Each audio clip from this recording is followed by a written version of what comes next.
क्यों दिखाई देते हैं? परेशान तो रहूंगा ना पार्वती, आखिर एक बेटी का बाप जो ठहरा। पार्वती, अब उसके हाथ पीले करने का समय आ गया है। पर हमारी आनंदी तो अभी सिर्फ 9 साल की है। अभी तो उसके पढ़ने लिखने और खेलने कूदने के दिन हैं। देख पार्वती, लड़कियां पराया धन होती है और जितना जल्दी इन्हें घर से विदा कर दे उतना अच्छा है। कल से आनंद की पढ़ाई लिखाई बंद। पर बापू, इसमें मेरी क्या गलती है? आप मुझे पढ़ाई करने क्यों नहीं देते? तेरी गलती है कि तू एक लड़की है। लड़का होती तो क्या बापू? लड़का होती तो क्या? ऐ लड़की, ज्यादा जबान ना चला, नहीं तो जबान हलक से खींचकर बाहर निकाल दूंगा। बापू, मैं पढ़ लिख कर कुछ बनना चाहती हूँ। मेरी पढ़ाई ना रोको बापू। आनंदी, तुझे पढ़ना है तो पढ़, लेकिन सारी उम्र बाप की छाती पर यूं बोझ बनकर ना बैठ। पर बापू, अभी तो मेरी उम्र पढ़ाई लिखाई की है। मुझे पढ़ लिख कर डॉक्टर बनना है। पढ़ाई पढ़ाई पढ़ाई, आज तो तेरी किताबों का काम तमाम करके ही छोड़ूंगा। ये ले। नहीं बापू, मत फाड़ो बापू। मत छोड़ी। नहीं बापू, नहीं। बापू, ये तुमने क्या किया?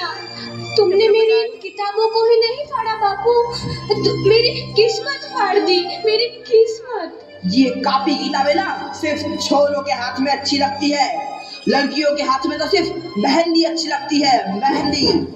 पर बापू, मैं लड़की हूँ तो क्या हुआ? लड़का और लड़की तो हमारी दोनों आंखों के समान होते हैं। चुप कर आनंदी, और यह एहसान मान कि अब तक जिंदा है तू। कहीं बचपन में गला दबा कर मार दिया होता तो यह तेरी बकबक नहीं सुननी पड़ती आज। पर बापू, मुझे चूल्हा जलाना अच्छा ना लगे है। देख छोरी, जितना जल्दी हो तू चूल्हा जलाना सीख ले, उतना ही अच्छा है तेरे लिए। और हाँ, तेरा ब्याह तो होगा, वो भी कल के कल। अगला जीवन है तुम्हारी यही कहानी। आंचल में है दूध और आंखों में है पानी। मुझे माफ कर दे बेटी, तेरे बापू के जिद के आगे मेरी एक न चलेगी। माफ कर दे बेटी, मुझे माफ कर दे। इस प्रकार मात्र 9 वर्ष की छोटी उम्र में आनंदी का विवाह गोपाल राव जोशी से हो गया। बाल विवाह एक सामाजिक कुरीति है और इस कुप्रथा का शिकार होना पड़ा आनंदी को। 5 वर्ष बाद आनंदी 14 साल की हो गई है। उसके घर एक शिशु ने जन्म लिया है। देखते हैं आगे क्या हो। देखिए ना, इसे क्या हो गया है? इसका माथा तो अंगार की तरह तप रहा है। इसे तो बहुत तेज बुखार है। आप बिना कुछ भी बोलते हैं, दीजिए मुझे। माधव, जल्दी से वैद्य जी को बुला के लाओ। जी, अभी बुला के लाता हूँ। ये तुम क्या कर रही हो आनंदी? भगवान की विभूति लगा रही हूँ। बस करो आनंदी, ये सब अंधविश्वास है। अरे आप यकीन तो कीजिए, भगवान की कृपा से इसका माथा ठंडा हो रहा है और बुखार भी उतर गया है ना बाबू? देखिए, दीजिए मुझे। उठो बाबू, आंखें खोलो, तुम्हें तुम्हारी माँ बुला रही है। आंखें खोलो, देखिए ना इसे क्या हो गया है। आंखें भी नहीं खोल रहा। आंखें खोलो बेटा। आप चुप क्यों है? आंखें खोलो बेटा, आंखें खोलो। आनंदी, हमारा बेटा कभी आंखें नहीं खोलेगा। नहीं, ऐसा नहीं हो सकता। मेरे बेटे को मुझसे कोई नहीं छीन सकता, कोई नहीं छीन सकता। पागल मत बनो आनंदी। माधव,